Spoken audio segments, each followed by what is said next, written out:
А сыктывкарский строитель продолжает удивлять. После невыразительной игры в Мурманске, где наши проиграли со счетом 4-10, очередное поражение от команды из подвала турнирной таблицы. Нижегородский «Старт» на своем поле не оставил шансов подопечным Павла Франца. 3-5. За строитель отличились дважды Алексей Ничков и Денис Горячев.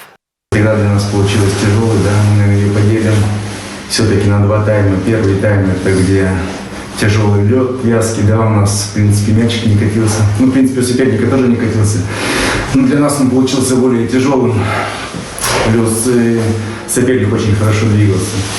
Если говорить по второму тайму, по второй тайм отличные погодные условия, но опять же можно сказать, что соперник очень хорошо двигался, и нам было тяжело взламывать линию обороны соперника. Я думаю, что результат закономерен.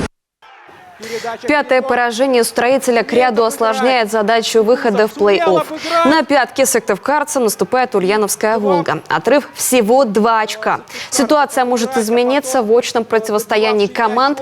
Матч в Ульяновске пройдет 4 февраля.